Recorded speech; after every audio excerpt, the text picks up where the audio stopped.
सच साहेब, भूमिका अनादिकाल से ही मानव परम शांति, सुख व अमृतत्व की खोज में लगा हुआ है।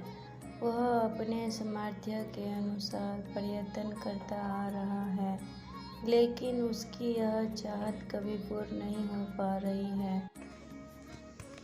ऐसा इसलिए है कि उसे इस चाहत को प्राप्त करने के मार्ग का पूर्ण ज्ञान नहीं है।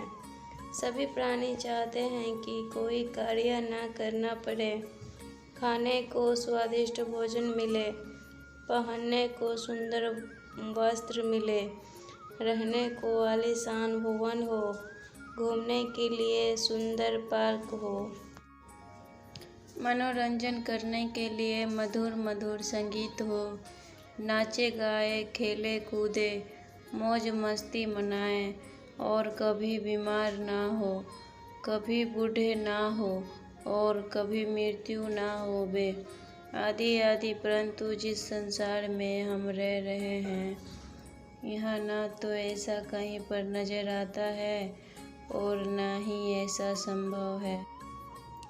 क्योंकि यह लोक नाशवान है, इस लोक की हर वस्तु भी नाशवान है।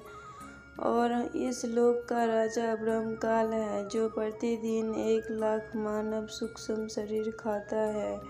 उसने सब प्राणियों को कर्म भरम व पाप पुण्य रूपी जाल में उलझाकर 3 लोक के पिंजरे में कैद कर रखा है।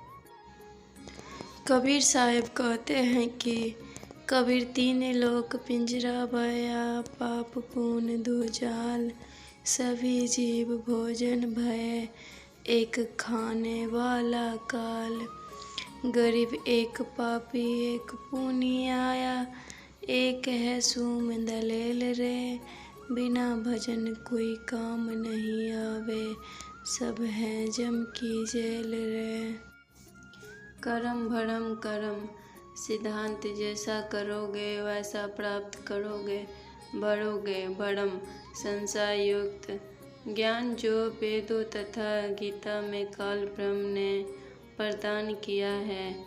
उदाहरणार्थ फॉर एग्जाम्पल, गीता अध्याय 15 श्लोक 1 से 4 में तथा अध्याय 4 श्लोक 31, 32, 34, अध्याय 7 श्लोक 18 में गीता ज्ञानदाता ब्रह्म ने कहा है, यह संसार रूपी वृक्ष है, जिसकी जड़ें रूट से ऊपर है तथा तीनों गुण रूपी शाखाएं नीचे हैं। जो इस संसार रूपी वृक्ष के विषय में पूर्ण जानकारी बताए, वह पूर्ण संत अर्थात तत्वदर्शी संत हैं। जैसे तना कौन प्रभु है, डार कौन तथा तीनों शाखाएं कौन प्रभु है। जो गीता ज्ञान मैं तुझे बता रहा हूँ, मुझे इस संसार की रचना का ज्ञान नहीं है, क्योंकि मुझे इसके आदि प्रारंभ का तथा अंत अंतिम सिरे का ज्ञान नहीं है। इसलिए किसी तत्वदर्शी संत की खोज कर उस तत्वदर्शी संत के बताए भक्ति मार्ग वे ऑफ वर्शिप अनुसार साधना करके उस परम पद व परमेश्वर की खोज करनी चाहिए, जहाँ जाने के पश्चात साधक पुनः लौटकर संसार में नहीं आता, अर्थात पूर्ण मोक्ष प्राप्त करता है। जिस पूर्ण परमात्मा से इस संसार रूपी वृक्ष का विस्तार हुआ है, अर्थात जिस परमेश्वर ने इस सृष्टि की रचना की है, उसी की पूजा करनी चाहिए। मैं गीता ज्ञानदाता भी उसी परमेश्वर की शरण में हूँ।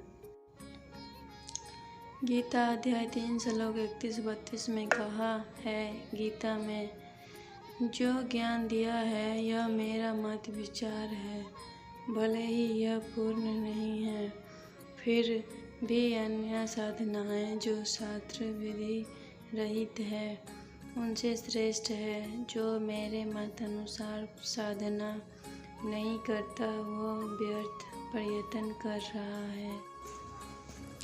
पूर्ण परमात्मा की साधना से मिलने वाले लाभ की तुलना में गीता अध्याय 7 श्लोक 18 में गीता ज्ञानदाता ने अपनी साधना से मिलने वाले लाभ को भी अनुत्तम बताया है। इस प्रकार काल ब्रह्म द्वारा बताया ज्ञान परम युक्त है। यह नहीं चाहता कि कोई प्राणी इस पिंजरे रूपी कैद से बाहर निकल जाए। वह यह भी नहीं चाहता कि जीवात्मा को अपने निज घर सतलोक का पता चले। इसलिए वह अपनी त्रिगुणी माया से हर जीव को भ्रमित किए हुए हैं।